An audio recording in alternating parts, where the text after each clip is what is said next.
How's it going, guys? It's me, Lord Danny, and today we will be looking at something completely unrelated to Sonic. I'll be talking about one of my other favourite video game franchises, Resident Evil. I used to have quite a few popular discussion topics on Amino, so I thought I'd bring those subjects to my channel, and this particular subject is the topic of Leon Scott Kennedy, and how Capcom almost killed him off.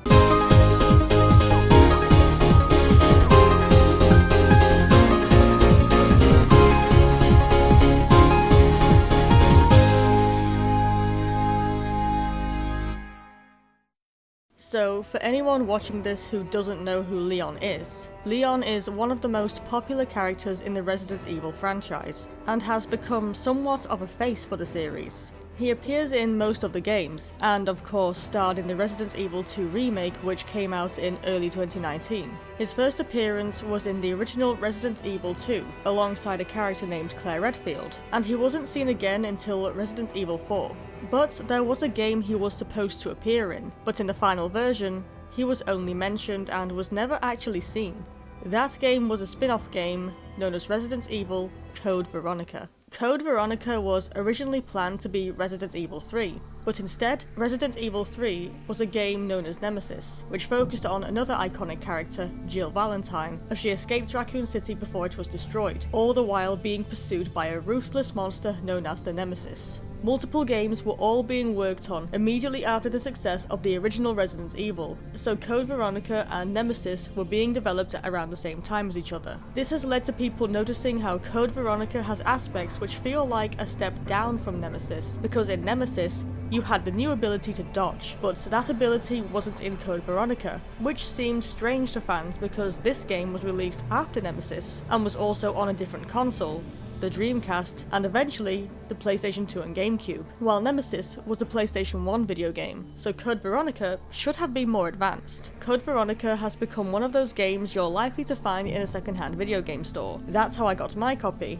and that's how it also became my first ever Resident Evil game, because it was the cheapest one available. It isn't considered a classic because it isn't a numbered title, even though it was originally intended to be. Many Resident Evil fans already know about how many times the games get changed in development. For example, many of us know about how Resident Evil 2 was originally going to be the final game in the series, and instead of Claire Redfield, we were going to have a biker girl named Elsa Walker, who was actually referenced with a skin in the remake. Fans also know how Resident Evil 4 was originally going to be set in a castle while Leon suffered from hallucinations, and how the first version of that game was actually turned into the first ever Devil May Cry game. So it's no surprise that when Code Veronica was being developed as a potential Resident Evil 3, it had some different story elements. Now, there isn't much known about what stories there were originally, but one thing was confirmed. Leon was supposed to star in this game beside Claire Redfield. This would have made for the perfect duo for a direct sequel to Resident Evil 2, especially since Chris Redfield, Claire's brother from the first game, finally reunited with his sibling near the end of Code Veronica. Claire, Chris and Leon in the same game together would serve as a great cast of characters. Not only were they going to star in a game together, but Albert Wesker was also going to make his grand return, which he still did in the final version. So this really would have been a big reunion for all the characters, although Jill Valentine wasn't involved at all in the story. With her being one of the main characters in the first game, it was only fair that a game where she was a protagonist became the real Resident Evil 3. Plus the Nemesis story led to the iconic Raccoon City being destroyed, which served as a grand conclusion to the trilogy, while Code Veronica was set in a new location entirely. So then, let's get back to Leon.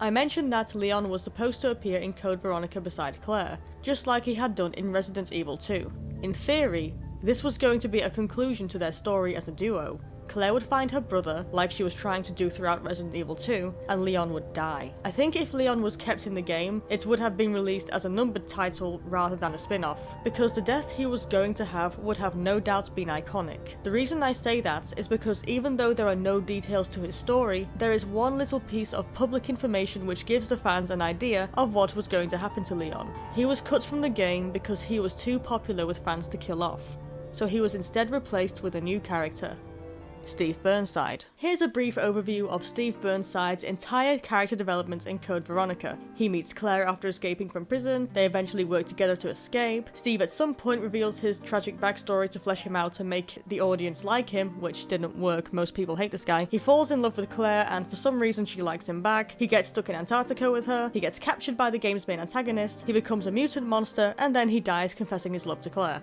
That's basically Steve summed up. Obviously, his tragic backstory in Code Veronica was added in just to make him have a reason for existing in the game. Take that away, and you have a guy who falls in love with Claire for no reason before he gets killed saving her life. This story was probably something intended for Leon. Leon and Claire may have been in prison together, or maybe Leon was imprisoned on a separate occasion like Steve was, but his reason for imprisonment could have been related to the Raccoon City incident. Steve's reason for being in jail is just kind of weird.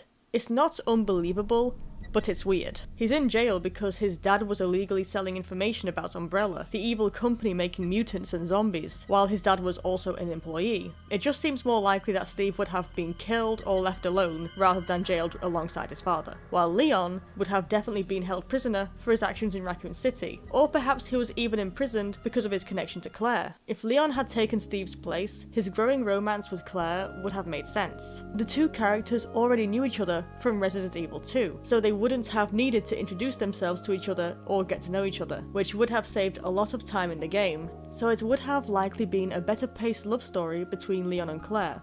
Also, it would have made Steve's betrayal to the villain much more believable. After Steve gets mutated, he fights for control when remembering Claire, which gets him killed. In theory, he only knew Claire for a day. Leon would have known her for much longer, so him remembering her and fighting for control would have been so much more believable. Steve's death left a huge impact on Claire, which again seems somewhat strange. Obviously, she's going to be affected by the death of someone who saved her life multiple times, but in Code Veronica, she is absolutely devastated. She cried over his body, and later on, Chris hears her crying on the other side of a door she is stuck behind, and after this game, Claire doesn't really get involved in the action as much, and even quotes Steve in Revelations 2, a game which is set much later on in the timeline. Are you gonna use that? It's more reliable than any person. If you say so. You see? This thing is a lot more reliable than any person. For someone she only knew for a day, this just seems weird. It would make more sense if this was Leon. Leon was someone she would definitely spend a long time crying over if he died, because they had already been on an adventure together, and hearing Leon confess his feelings for her really would have damaged her more, because no doubt she returned those feelings. While with Steve, it just doesn't feel the same. It feels more like he has a teenage crush on her, and she just sees him as a new friend.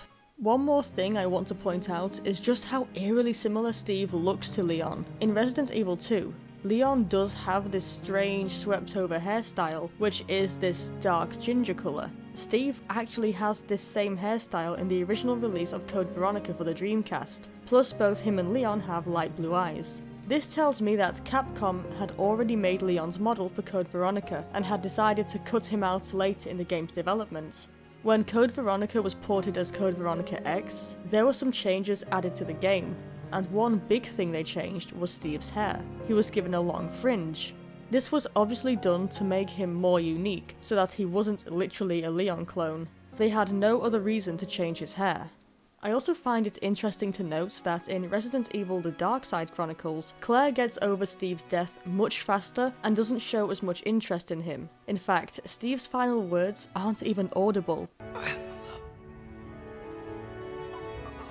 There is no big confession of love. Steve instead just seems more focused on Claire saving herself, rather than telling her he loved her. In fact, Steve is basically an entirely different character in the Darkside Chronicles. It seems as if Capcom changed Steve to make him more likable by taking away many of his dislikable characteristics, including his attachment to Claire. They probably saw the love story as ridiculous and used this game to make it seem as if Steve and Claire were just really good friends. And Steve's romantic confession was said so quietly that Claire herself probably didn't even hear it. The way Claire gets over Steve just seems more believable in this game, so it's most likely that Capcom changed the story a little bit so that it didn't treat Steve like Leon, since the original Code Veronica definitely did treat Steve like Leon. In the end, Leon was spared from a grim fate. His role in Code Veronica was a behind-the-scenes one, where he sent Chris Redfield to find Claire after Claire contacted him using email. He was never actually seen, probably because his model was already being used for Steve Burnside. It does make you wonder, what would have happened if Leon had been killed off? Leon became the star of Resident Evil 4, one of the most loved Resident Evil games of all time, and he appeared in Resident Evil 6. His love story was also shifted to focus on Ada Wong, who was also probably supposed to be permanently killed off at some point. Without Leon, what would Resident Evil 4 have been like? Was Steve Burnside a name they had planned for a different character entirely? Perhaps the initial version of Steve is what became Billy Cohen, the escaped prisoner from Resident Evil 0. Maybe Chris Redfield was intended to be the main character of every single Resident Evil game after the trilogy. Or maybe each game was supposed to introduce new characters, like the Silent Hill franchise. Only for Capcom to realise that a wider range of familiar characters could be useful in telling different stories and keeping fans interested. It really is difficult to predict what the future for the series would have been like. So overall, I'm glad that they didn't kill Leon off, even if it would have served as a much more iconic and memorable death compared to someone like Steve. But Steve's death has still been recognised as iconic for the franchise, which at least proves that Code Veronica wasn't a complete mess without Leon. Anyway, that's all I have to say for this video. I hope you enjoyed it. Let me know if you want me to talk about Resident Evil some more, or maybe some other franchises too. Don't forget to follow me on Twitter and Discord. And let me know in the comments about your thoughts on this overall topic. What do you think would have happened without Leon? I'm Lord Danny, signing out.